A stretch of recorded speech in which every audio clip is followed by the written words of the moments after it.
You called me useless. You called me a failure. You let them humiliate me in my own home. Enough. What did you say? I said enough. For years, you have used one thing to define me, to break me. Childlessness. Because it is the truth. Is it? The next morning, Amara stood still, her fingers resting lightly against the ring she had worn for years. Her face was calm, too calm, but beneath it burned something cold and unshakable. She was no longer the woman who cried in empty rooms. She was awake. And today, the version of her they created, the maid, the shadow, the forgotten wife, would die. Amara! Vanessa's voice shattered the stillness, sharp, entitled, familiar. She stormed forward, eyes blazing with irritation, already reaching for Amara's hand as if nothing had changed, as if Amara still belonged beneath her. But this time, something was different. Amara didn't flinch. Not even when Vanessa's fingers closed around her wrist. Instead, she slowly lifted her gaze, meeting Vanessa's eyes with a quiet authority that made the air shift. Vanessa's grip weakened, just slightly. But enough. Amara stepped closer, her presence no longer small, no longer shrinking.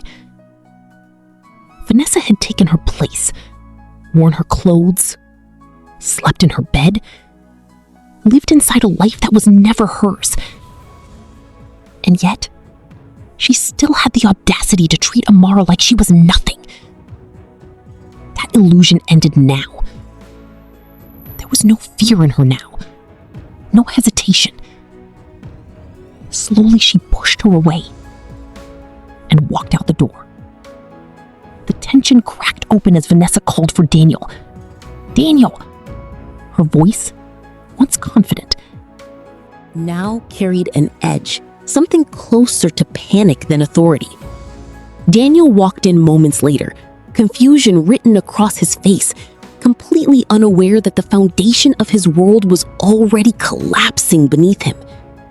His eyes found Amara, and for the first time in a long time, he didn't recognize her. She didn't wait for his questions. Instead, she walked past him. The sound echoed louder than it should have. That day, everything about Amara changed. She started watching, learning, positioning. While they were busy disrespecting her, Amara was quietly reclaiming everything they thought they had taken. Accounts were reviewed, signatures were studied, connections were reactivated. The same woman they reduced to nothing was moving like someone who owned everything. Because she did. They just didn't know it yet. One of the days while Amara was busy with her discovery, she met the doctor they visited years back. During their discussion, Amara realized that their childlessness was not medically her fault, but rather Daniel's fault. But why was Daniel's mother blaming her all these while? Why did she say it was her fault? The truth? Years back, Daniel's mother discovered the shocking revelation that Daniel won't be able to impregnate a woman. Thinking on how to cover the truth so that her son won't be mocked, she hides the truth from Daniel and pushes the blame to Amara. Daniel, believing the fault was from Amara, changed his behavior towards Amara and brought Vanessa in.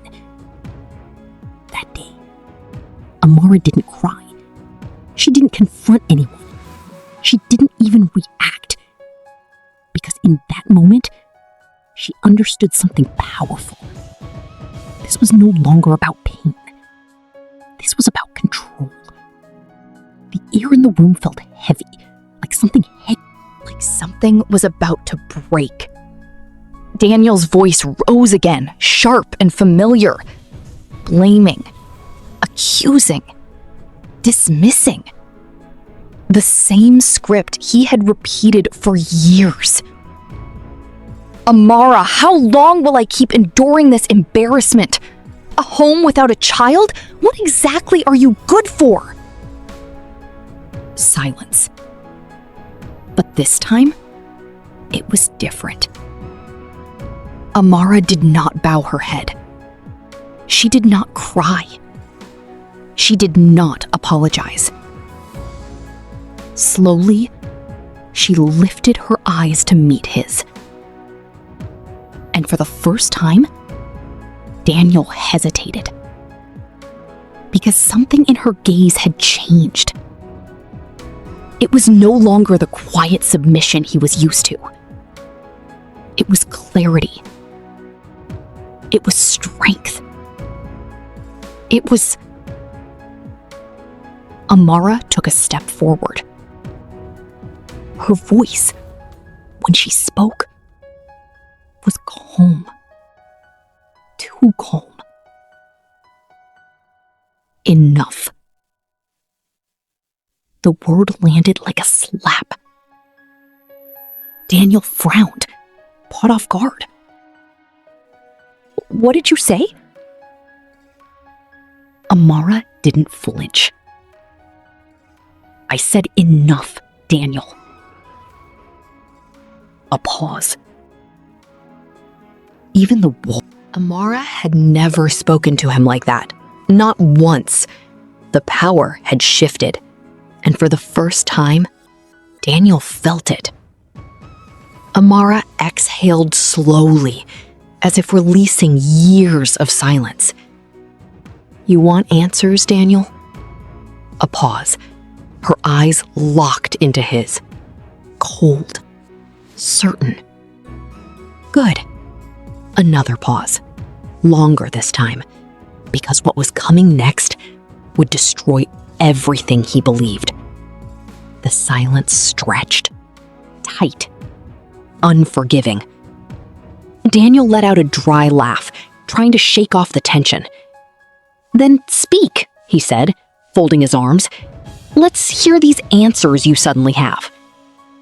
Amara didn't rush.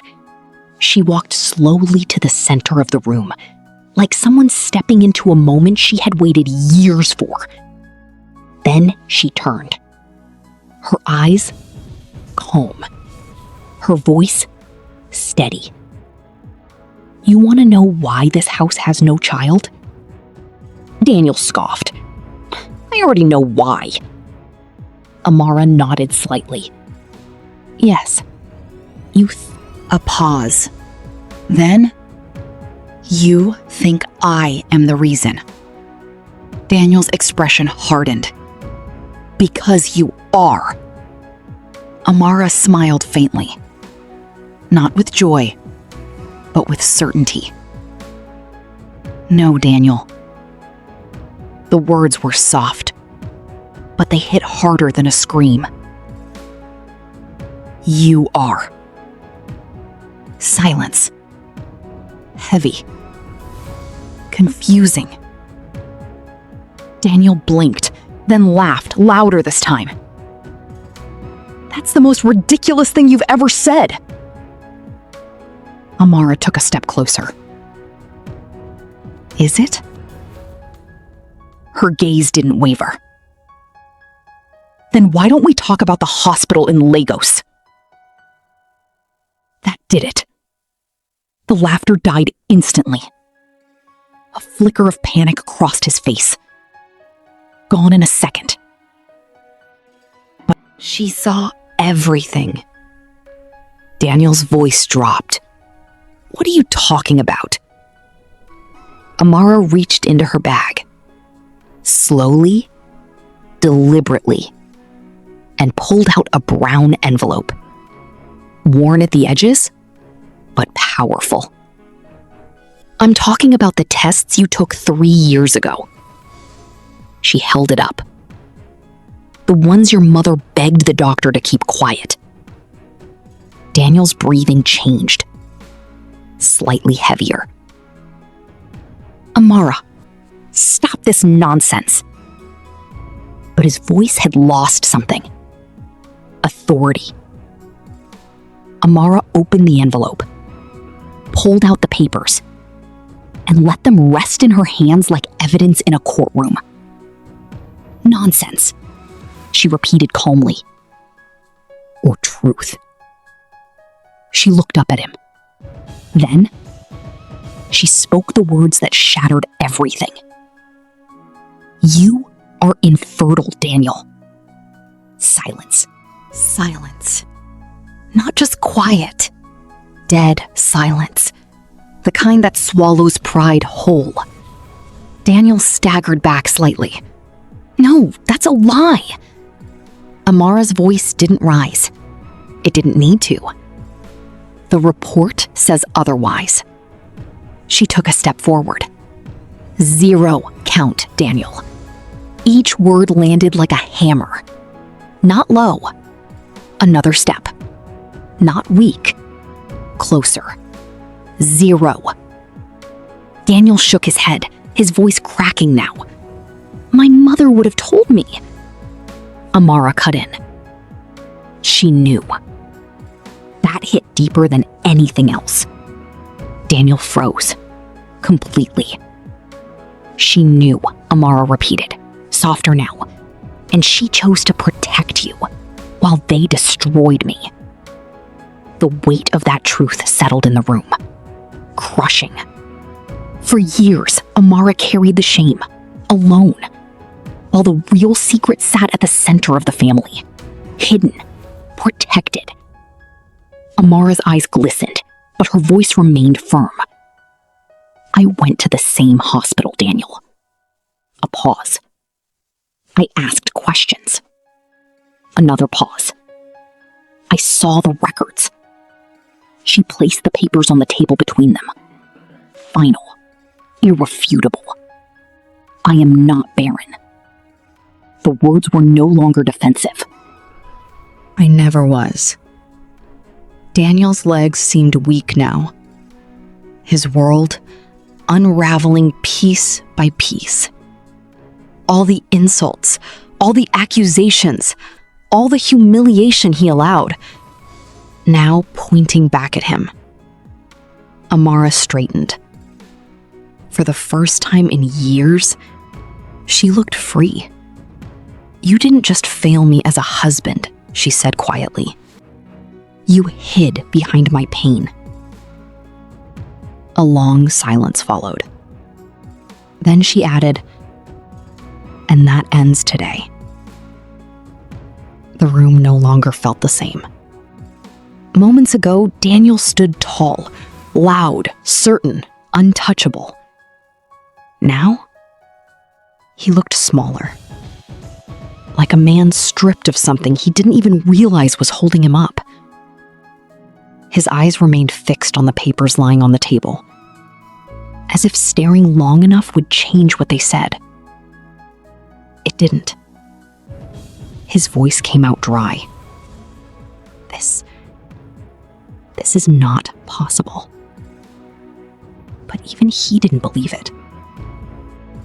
Amara said nothing, because there was nothing left to prove. The truth had already done its work. Daniel ran his hand through his hair, pacing now. Restless. Unstable. My mother. She wouldn't. But the sentence died halfway. Because deep down, he knew. All the time she avoided certain conversations. All the time she redirected blame. All the time she defended him. A little too quickly. It was all there. Hidden in plain sight. Daniel let out a broken laugh. Not out of humor, but disbelief. So, all this time? He looked up at Amara, eyes filled with something unfamiliar. Not anger, not pride. Something closer to shame. I blamed you. Before Daniel could say anything else, a voice cut through the tension. Soft, but shaken. Daniel, is it true? Vanessa stood by the doorway. She had heard enough. More than enough. Her eyes moved from Daniel to the papers, then to Amara. Searching. Trying to make sense of it all. Daniel opened his mouth, but no words came out. For the first time, he had no defense. That was all the answer Vanessa needed. She exhaled slowly, disappointment washing over her face. Not just at the truth, but at the man standing before her. "You knew something was wrong," she said quietly. "Maybe not everything, but you knew." Daniel stepped toward her. "Vanessa, listen." She stepped back. That single movement said everything. "No," she said, shaking her head. "Don't." Her voice didn't rise, but it cut deeper than anger. "You let another woman carry your shame." A glance at Amara. "You let her be humiliated, insulted, reduced." Back to Daniel. "And you said nothing." Daniel swallowed hard. "I didn't know." Vanessa let out a faint, bitter smile. "Not the full truth," she said, "but enough." Silence. Then, "I can't stay here." Those words landed quietly, but they echoed louder than anything else. Daniel froze. "Vanessa." "I deserve better than lies," she added, "and definitely better than this." Without another word, she turned and walked away. No drama, no hesitation, just finality. The sound of the door closing behind her felt louder than it should have. Daniel stood there, alone now. Truly alone. Everything he built on pride and denial, gone. Just like that. Slowly, he sank into the chair, his hands covering his face. Not as a man in control, but as one who had lost it all. Across the room, Amara watched. Not with anger, not with pity, but with closure. She took a deep breath, removed the ring on her finger, and placed it on the table. As if releasing the last piece of a life she no longer belonged to. Then she moved, not toward Daniel, but past him. She picked up a folder from the side table. Documents, neatly arranged. Prepared. Planned. Done. She placed a single sheet in front of him.